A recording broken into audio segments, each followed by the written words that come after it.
அருள்மிகு லட்சுமியம்மன் கோயில் திருவிழா தீமிதி திருவிழாவை முன்னிட்டு இன்று பல வருடங்களாக இந்த தீமிதிக்கு திரு ஜெகதீசன் ஆச்சாரி தலைமையில் திரு கார்த்தி அவர்கள் இந்த அன்னதானத்தை இன்று சிறப்பாக நடத்தினார்கள்.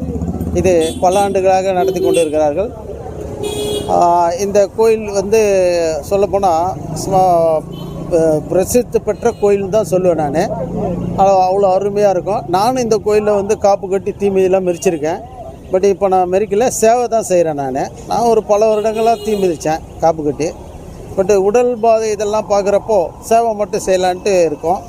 இப்போ இன்றைக்கி அன்னதானம் கச்சேரிலாம் நடந்து நாளைக்கு தீமிதி திருவிழா. நாளைக்கு காலையில் ஒரு 11 மணிக்கு அன்னதானம் நடக்கும். இந்த பெருமாள் விழாவில் கலந்து கொண்டு அனைத்து குமார மக்களும் தீமிதிகளில் இறங்கி அந்த அருள் பெறுமாறு அன்புடன் கேட்டுக்கொண்டு இத்துடன் விடைபெறுகிறேன். நன்றி, வணக்கம். இவர் தான் தம்பி கார்த்திக். இவர் தான் பல தொண்டான ஆன்மீகத்திலையும் எல்லா இடத்துலையும் இவர் தான் நிற்கிறாரு, முன்னிருந்து செய்கிறாரு. இவர் தான் முன்னிருந்து எல்லா துறையிலும் இந்த ஆன்மீகத்திலும் சரி எதாக இருந்தாலும் சரி இவர் தொண்டுபட்டு செய்கிறாரு. அதாவது விநாயகர், பெருமாள், திருப்பதி கொடை, இந்த மாதிரி எல்லா நிகழ்ச்சியிலும் இவர் முன்னிருந்து இவர் தலைமையில் எல்லாம் பண்ணுறாங்க. இதை நான் ரொம்ப சந்தோஷப்படுறேன். இவர் மூலியமாக எல்லாம் பண்ணுறதுனால மிக்க சந்தோஷப்படுறேன். இவருக்கு வாழ்த்துக்களை தெரிவித்து கூடிய விரைவில் திருமணம் நடக்க அந்த அம்மா அவங்களுக்கு அருள் ஆசி பெறுமாறு மிக பணிவன்புடன் அந்த தாயை வேண்டிக் கொண்டு அருள் ஆசி பெறுமாறு வேண்டிக் கொண்டுகிறேன். இப்போ தம்பி பேசுவார் ஒரு சில வார்த்தைகள்.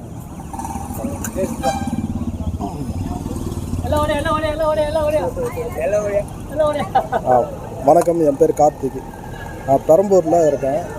பார்த்திங்கன்னா பெரம்பூர் லட்சுமி அம்மன் கோவில் இது பார்த்திங்கன்னா பல நூறுக்கணக்கு ஆண்டு இருக்கும். அதுக்கு முன்னாடி ஒரு இதிகாசம், ஒரு புராணங்களில் உருவான ஒரு கோவில். இந்த கோவில் பார்த்திங்கன்னா வியாசர் பகவான் இருக்காருங்களா, அவர் வழிபட்டு போன கோவில் இது. இந்த கோவில் வேசார்படியில் ரவீஸ்வரர் கோயில் இருக்குது பாருங்கள். அதுவும் அவர் வழிபட்ட கோவில் தான். அங்கே வியாசர் முனிவர் ஒரு பாடல் பாடுறாரு. அவர் பாடல் பாடுறதுனால அந்த கோவில் வியாசார்பாடி அப்படின்னு சொல்லிட்டு அவர் பேர்லேயே வந்திருக்குங்க. அதேமாரி பெரம்பூர் லட்சுமி அம்மன் கோவிலுக்கும் அவர் வியாசர் முனிவர் வந்திருக்காரு. அவர் பூஜையெல்லாம் பண்ணியிருக்காரு. அதுமாரி பழைய இதிகாசங்களில் வர புராண முகந்த கோவில் இது. எல்லோரும் வாங்க. திருவிழா வருஷத்துக்கு ஒரு தடவை நடக்கும். நல்லா சிறப்பாகவும் இருக்கும், அதிசயமாகவும் இருக்கும். எல்லாமே தீமிதி திருவிழா. பெரம்பூரில் திருவிழா பார்த்திங்கன்னா இந்த கோவிலில் நல்லா சிறப்பாக இருக்கும். 2000 பேர் தீ மிதிப்பாங்க. அதில் பார்த்திங்கன்னா அலகு குத்தி காவடி எடுத்து தீச்சட்டி ஏந்துவாங்க. அந்தமாரி நிறையா பக்தர்கள்லாம் அவங்க நேர்த்திக்கடனை அவங்க செலுத்துவாங்க. இதெல்லாம் பார்க்கறதுக்கு ஒரு அபூர்வமாக இருக்கும். இந்த கோவில் அதான் இவ்வளோ சிறப்பாக இருக்குது. வருஷத்துக்கு ஒரு தடவை ஆடி மாதம் 4ஆம் வாரம் தீமிதி திருவிழா நடக்கும். எல்லோரும் வாங்க, கோவிலை சிறப்பாக அம்மனை வழிபடுங்க. வாங்க, எல்லோரும் வாங்க, அம்மன் அலூர் பெறுங்க. அம்மனோட அருளை எல்லாருமே பெறணும். ஸ்ரீ லட்சுமி அம்மன் துணை. வணக்கம், வணக்கம், வணக்கம். பெரம்பூர் ஸ்ரீ லட்சுமி அம்மன் தீமிதி திருவிழா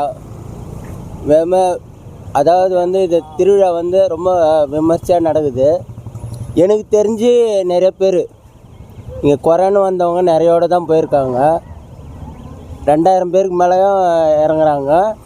அவங்க நேர்த்திக்கடனை நாளைக்கு ஞாயிற்றுக்கிழமை செலுத்துவாங்க. எங்கேருந்தோ வராங்க, நேர்த்திக்கடன் பண்ணுறாங்க, அம்மாவனோட அருளை பெறுறாங்க. எனக்கு தெரிஞ்சு நான் வேண்டினது நிறைவேறினால நான் அப்போத்துலேருந்தே இறங்கின்னு தான் இருக்கேன். எனக்கு ஒரு குறைபாடும் கிடையாது. நான் முழுமையாக கடுமையாக இருக்கிறேன். விருத்தத்தை நல்லபடியாக இறக்கி விட்றா. எனக்கு எந்த குறையும் கிடையாது. அதேமாரி என்ன வேண்டுறாங்களோ அது நிறைவேறுது. வராங்க, குறைய தீக்கிறாங்க.